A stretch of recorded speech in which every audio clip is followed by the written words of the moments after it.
Credit card delinquencies are spiking. Nvidia has an important earnings release this week, and IPOs are rebounding, but is it enough? These topics and the team's thoughts on Warren Buffett's cash hoard on this episode of Investment Insights.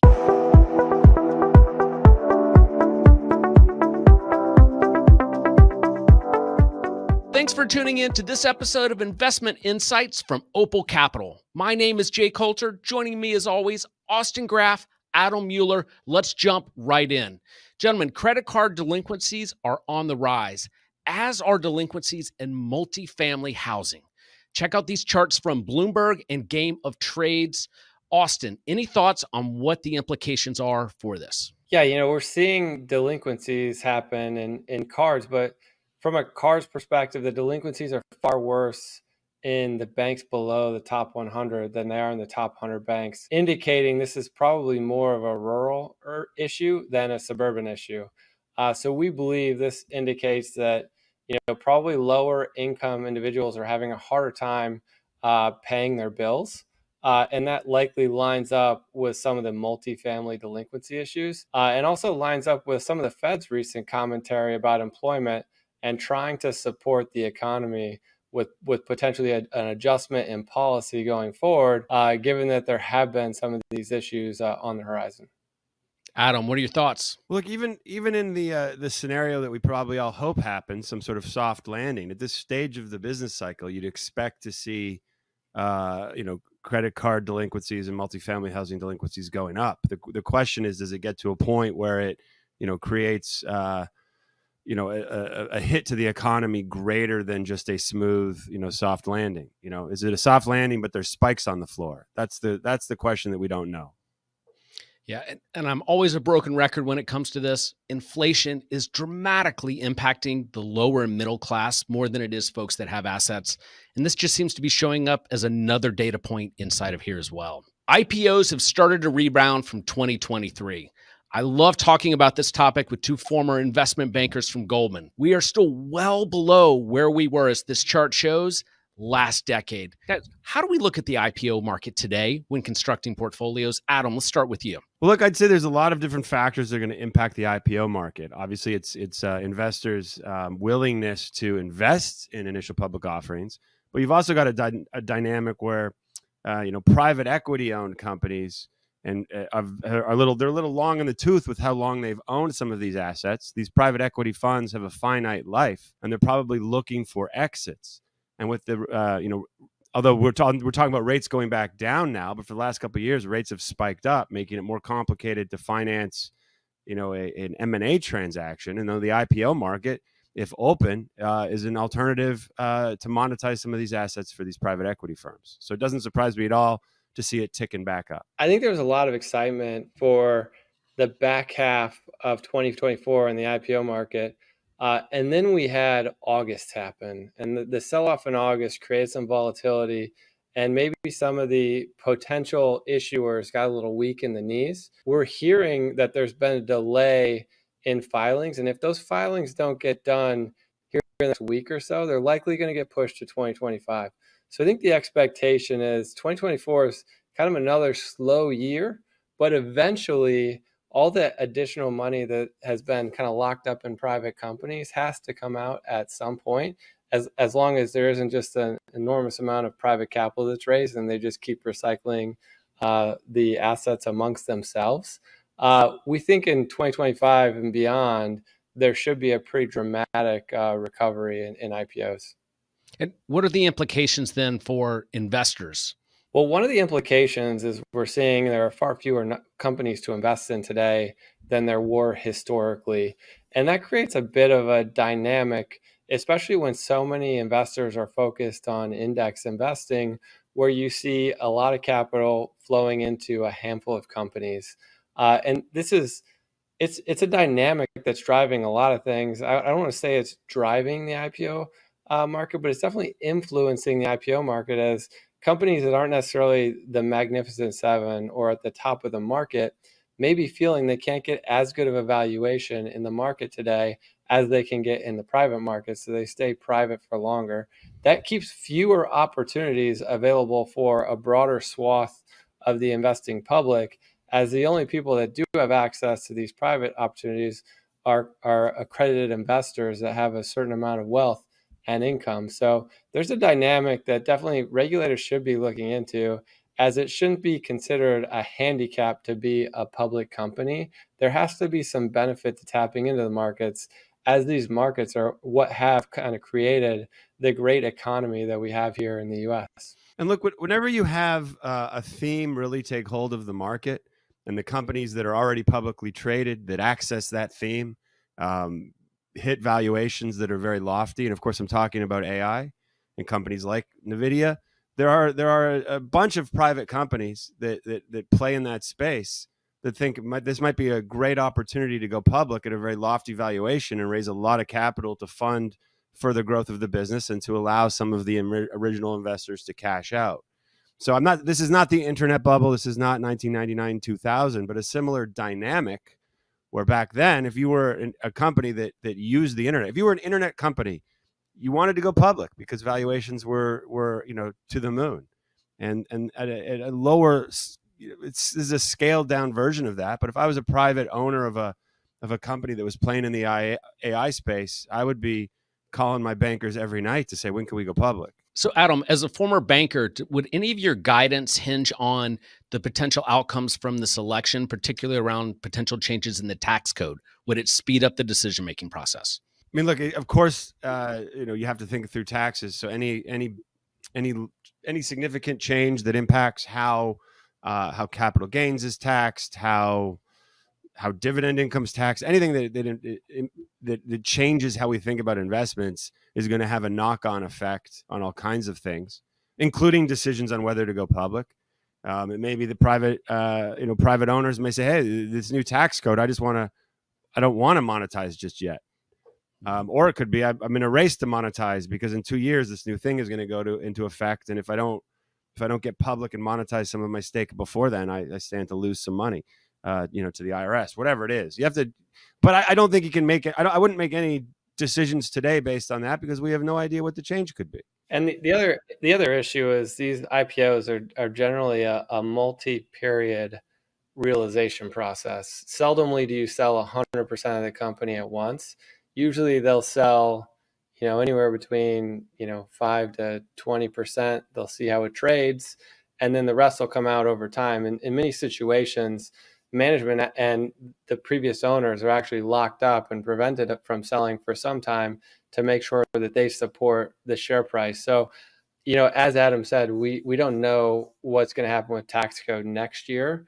And we definitely don't know what's going to happen to tax code in like 2027 when current IPOs might actually be realized. Next question.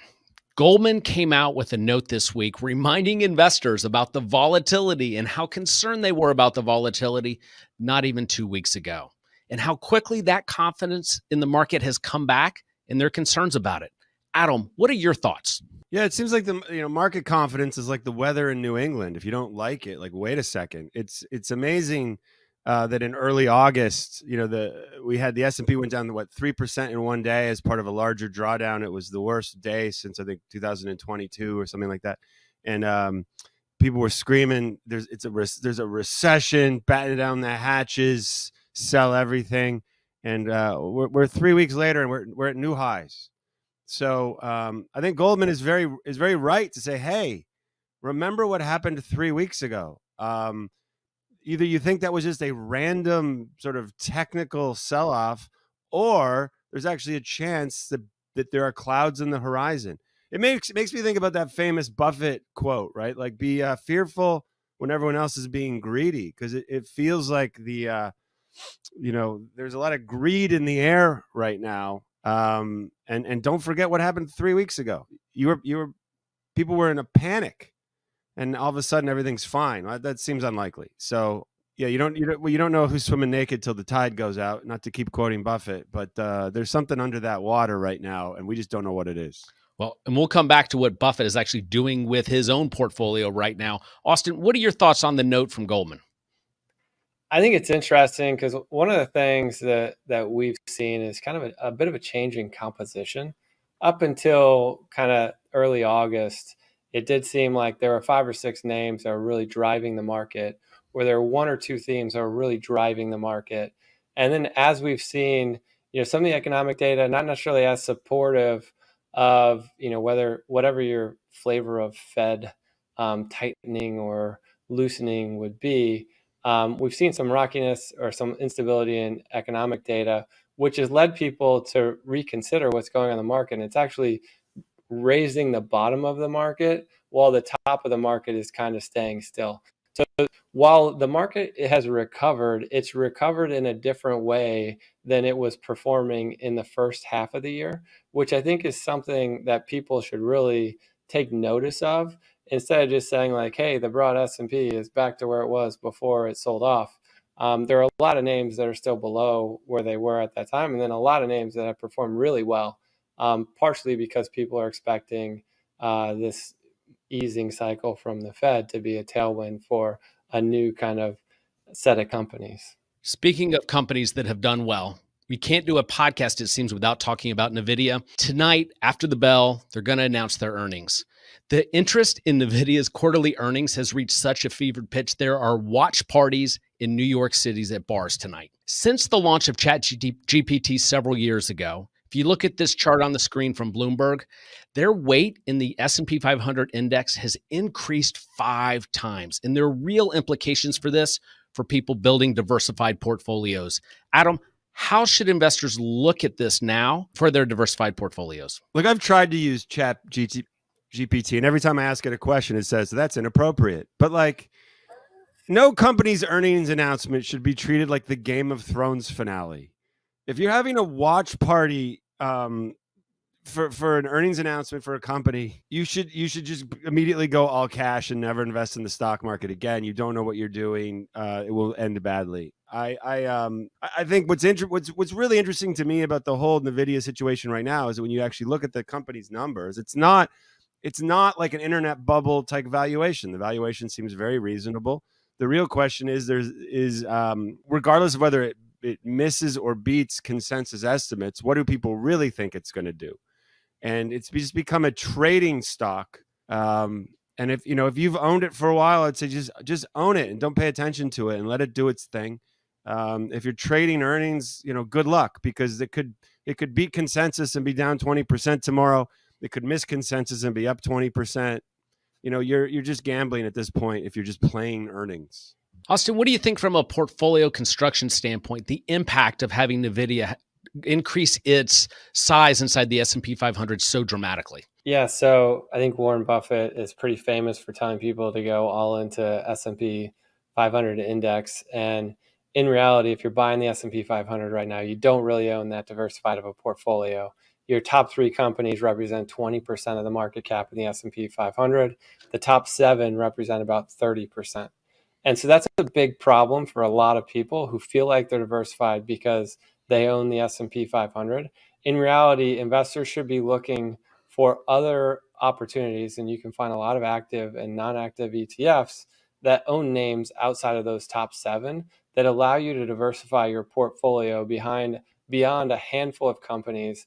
And I would say, as Adam mentioned, companies like Nvidia, they don't have extreme valuations based on current analyst estimates.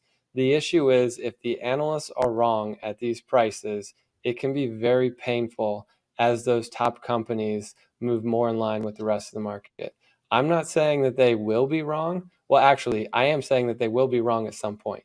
I'm not telling you that they're going to be wrong today or tomorrow.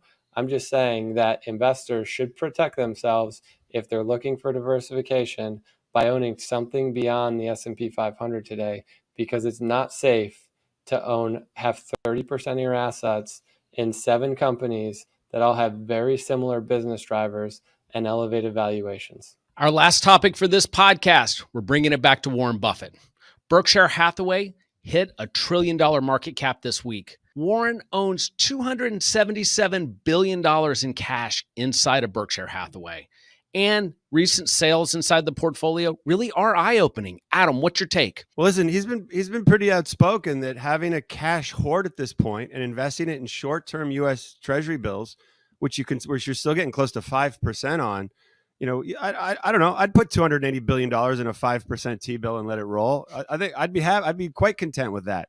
So look, Warren Buffett, he's, I quoted him earlier, be fearful when everyone else is being greedy. It seems on the margin that his greed detector is up. And so he's being conservative, took a look at his portfolio, saw how big a component Apple was, and thought, nothing wrong with Apple as a company, but maybe it shouldn't represent 30% of Berkshire's market cap. And he trimmed that. He sold some Bank of America, and he's sitting on the cash and waiting.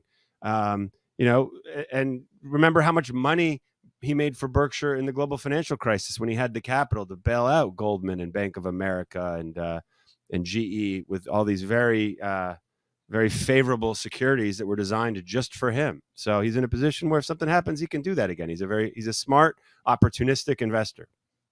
Austin, what are your thoughts? I think it's interesting how emotions play in here. If you recall, in early August, the news was, Buffett sold a bunch of Apple at the same time that the yen carry trade was unwinding and people were losing their minds. And all of a sudden, a headline comes out that Buffett sells nearly $1 billion of Bank of America stock, and there's no additional headline about the carry trade.